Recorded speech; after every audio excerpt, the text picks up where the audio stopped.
Forget the fairy tale castles and noble knights. For most people in the Middle Ages, life wasn't a romance. It was a masterclass in survival. They didn't have apps, electricity, or even a guarantee of their next meal. But what they did have was ingenuity, clever, gritty, and surprisingly effective tricks for staying alive. You might picture a side of pork hanging proudly over a roaring fire, but the real technique was far more subtle. Meat was hung high in the rafters, behind the main hearth, where the smoke was cool and over weeks, this hidden smoke would gently dry the meat, killing bacteria and repelling insects, all while keeping it out of reach of thieves and pests. 2 cabbage leaves used as a natural anti-inflammatory wrap for injuries.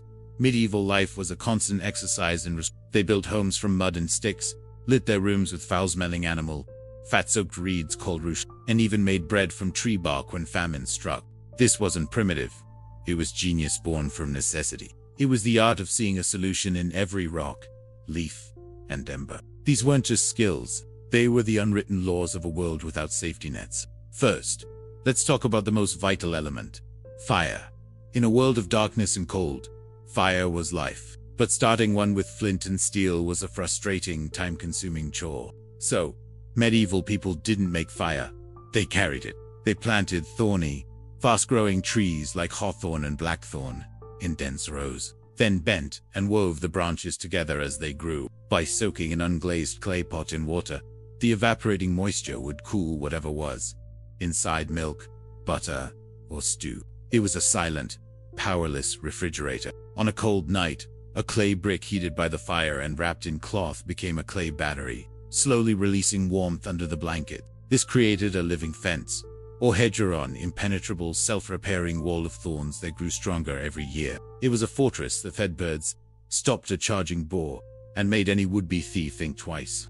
Before leaving home, they would take a glowing ember from their hearth, wrap it carefully in dried moss or fungus, and tuck it into a hollowed-out animal horn. This tiny, smoldering package of portable fire bundle could stay alive for hours, ready to be coaxed back into a flame with a gentle breath. It was the medieval Zippo, and it was essential. With a fire going, the next challenge was food. With no refrigeration, preserving meat was a matter of life and death. And what about security? Forget building a wooden fence that would rot in a few years. Medieval farmers grew their defenses. Even something as simple as a clay pot became a piece of high-tech equipment, from charcoal tooth powder that kept your teeth from rotting out of your skull. Before Instagram filters and a multi-billion-dollar cosmetics industry, the pursuit of beauty was a sacred, spiritual, and sometimes lethal art form. In the ancient world, your appearance wasn't just about attraction. It was a reflection of your status, your piety, and your soul. From Rome to China, beauty rituals were complex, powerful, and often dangerously misunderstood. Let's start with the face, the canvas of civilization. In ancient Rome, the ideal was a ghostly, pale complexion, a sign that you were wealthy enough to avoid the sun. To achieve this, women slathered their faces with a paste called cerussa, made from white lead. A pale, porcelain-like complexion was achieved with ground pearls and rice powder. But their true secret weapon was the jade roller, found in the tombs of pharaohs like Tutankhamun. Sinet wasn't a toy to be played with in the afterlife. It was the map.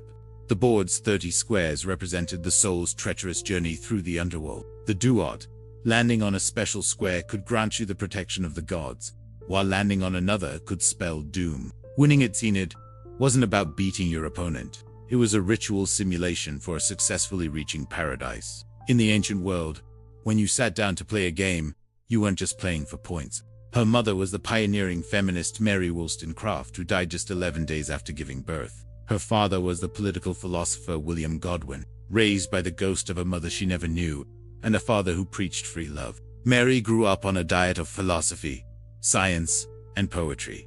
You were playing for your soul. In the summer of 1816, on a stormy night by Lake Geneva, an 18-year-old girl had a terrifying waking dream. Then, in 1822, Percy Shelley drowned at sea. At just 24, Mary was a widow, a single mother, and surrounded by the ghosts of almost everyone she had ever loved. They eloped, running away to Europe in a storm of scandal that left them exiled and impoverished. She became the quiet, powerful architect of her own and her husband's fame. Mary Shelley didn't just write a book about a monster. She lived a life of gothic tragedy and survived, transforming her sorrow into a story that would never die. She proved that sometimes the most enduring creations are born from the deepest darkness. Her life became a whirlwind of passion and tragedy. She gave birth to a daughter, who died just weeks later.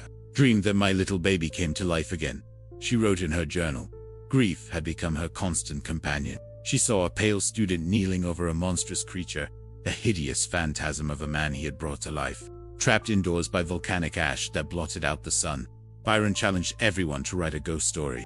Mary, at first, couldn't think of anything. But then, fueled by late-night talks of galvanism, the science of reanimating dead tissue with electricity, vision came to her. That girl was Mary Shelley, and her nightmare would become Frankenstein, a novel that gave birth to science fiction and a monster that has haunted the world ever since. The novel is filled with her own pain. The unloved creature is a reflection of her own isolation, and Victor Frankenstein's guilt is the guilt of a parent who fails their child. But the story of its creation is as tragic and revolutionary as the book itself. Used for centuries before it became a modern trend, they believed the cool stone improved circulation, reduced puffiness, and channeled positive energy. Or keep this beautiful race game, with its board inlaid with shell and lapis lazuli, was also a tool for divination. In Rome, the intellectual elite and soldiers alike played Ludus Trunculorum, or the game of little soldiers. The game was a dance of karma and destiny, where cowrie shells were thrown instead of dice to determine movement. The great emperor, Akbar, even built a giant, life-sized courtyard version, using real people as the game pieces, moving them about like a god directing fate. Across the ocean, the Aztecs gambled everything on Patoli. Players bet food, gold, and even their own freedom on the outcome of the game. Its 52 squares mirrored the 52-year Aztec calendar, linking every move to the sacred cycles of time. With no dice and no luck, it was a pure game of strategy, a mental battlefield where players learned to trap, feint, and sacrifice. To play it well was to think like a Roman general. Similarly, the Vikings played Tafel, an asymmetric game where a king, cornered in the center of the board, had to escape a larger army of attackers. It was a perfect simulation of a Viking raider, brutal, tactical lesson in survival. Cuneiform tablets revealed that players would interpret their dice throws as omens from the gods, making the game a kind of interactive oracle. Women who weren't blessed with one naturally would fake it, using soot to carefully draw a bridge between their brows. From Cleopatra's legendary donkey milk baths, whose lactic acid naturally exfoliated the skin, to the lethal arsenic wafers Renaissance women ate to achieve a translucent glow,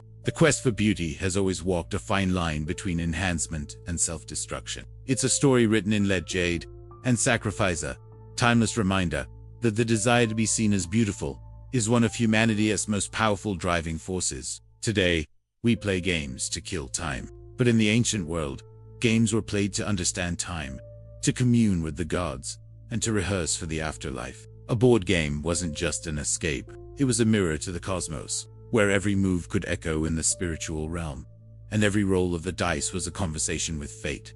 It was skincare as a spiritual practice. It gave them a flawless, matte finish, but it was a slow-acting poison, causing skin corrosion, hair loss, and eventually, death. Beauty, it seemed, was worth dying for.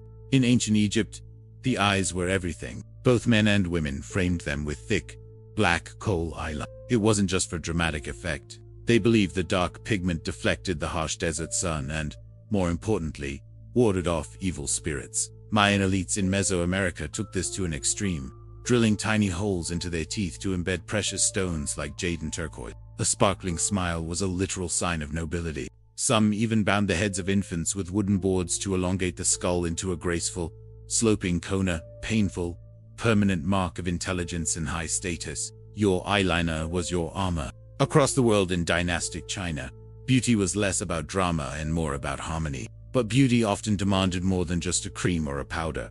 It demanded commitment. In Greece, a single, continuous eyebrow, unibrow, was considered a mark of intelligence and purity. The most famous of these sacred games is the Egyptian game of Senote.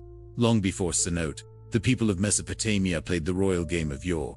Not all games were about the afterlife. Some were about war. In ancient India, emperors played pachisi on a cross-shaped board that symbolized the cosmos. These weren't just pastimes.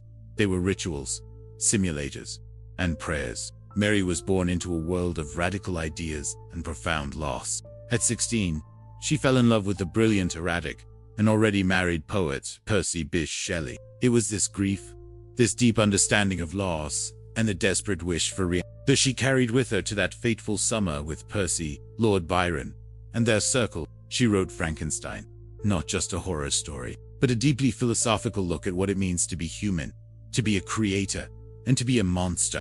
But the horror didn't end on the page. In the years that followed, Mary lost 2 more children.